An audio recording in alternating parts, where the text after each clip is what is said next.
Hey, howdy folks, your friendly neighborhood Monomachos here speaking to you today on a lovely mid-June day.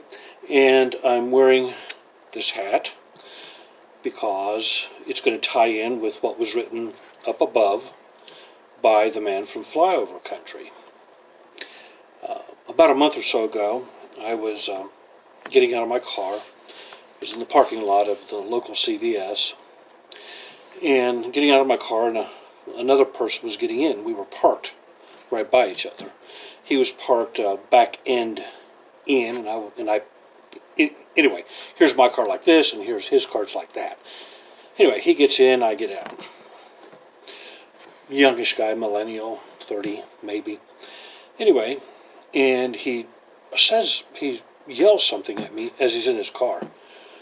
Dump trucks. He's yelling. And it's like 9 o'clock at night. It was a 24-hour CVS.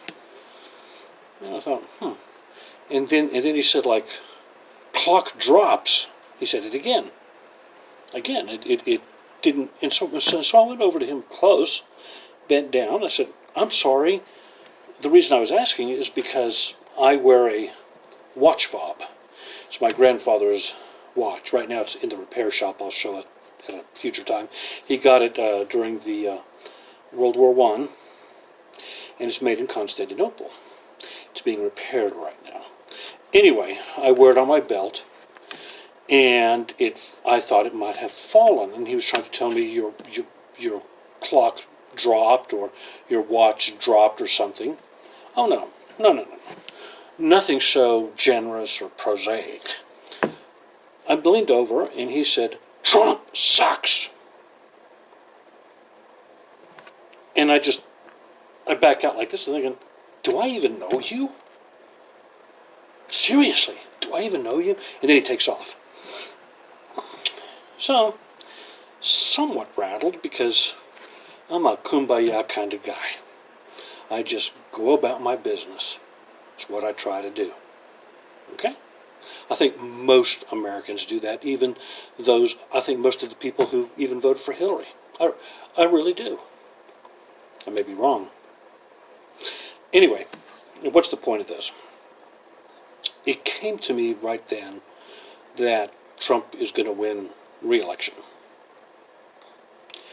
And why? Because they've got nothing else.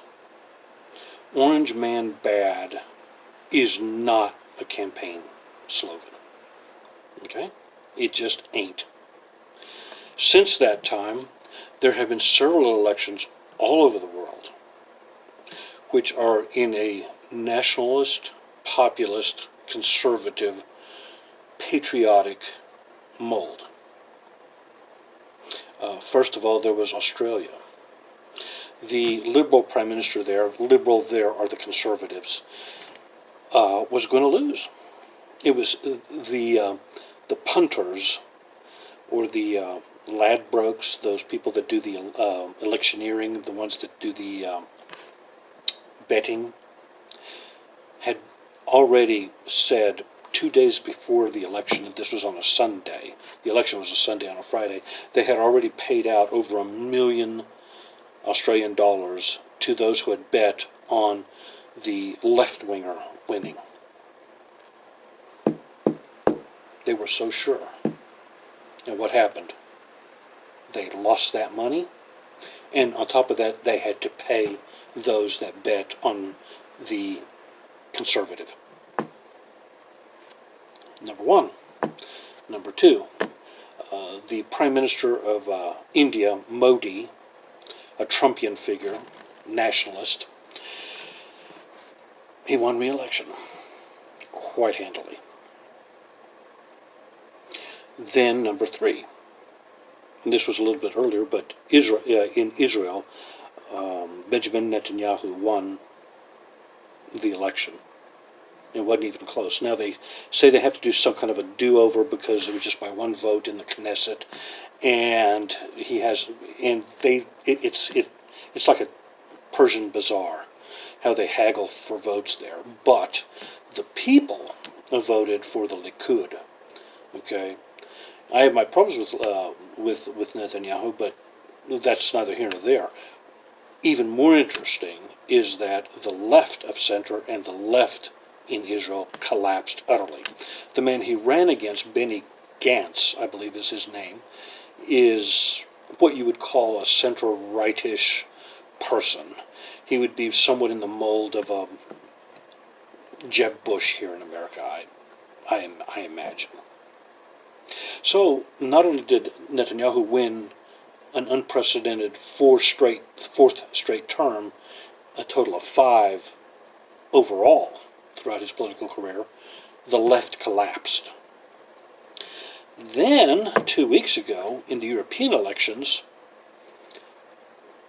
Nigel Farage's Brexit party wiped the slate clean, and became, in fact, the largest single party in the European Parliament. What an irony! What an irony that is. That party had only been founded 6 weeks before the election. Think about that.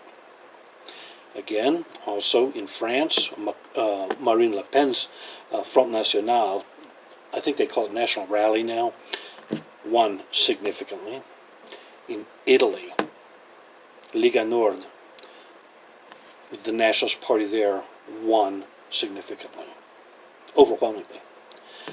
But here's where it gets really good. In Greece, the New Democracy Party, which used to be a center-right, kind of like cuck-right party, now they pulled out all the stops. They said, we are for Greece, for the Greeks.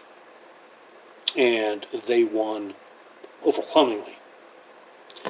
And furthermore, they said that they would even caucus or form a coalition government when the time comes to do elections in Greece per se, with the Golden Dawn, which is not my cup of tea.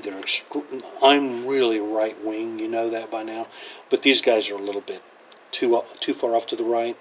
I don't like a lot of their ethos or what they think about how the world really works. And Golden Dawn, for instance, comes from a Hermetic order from the early 20th century, which eventually evolved into Theosophy and other occult parties. The Thule Society in Germany was called the Thule Gesellschaft, and then ultimately the Nazi Party. So they're very tainted they're in a bad odor. But you know what? Things have gotten so bad in Greece that the New Democracy Party said, yeah, we'll partner up with y'all.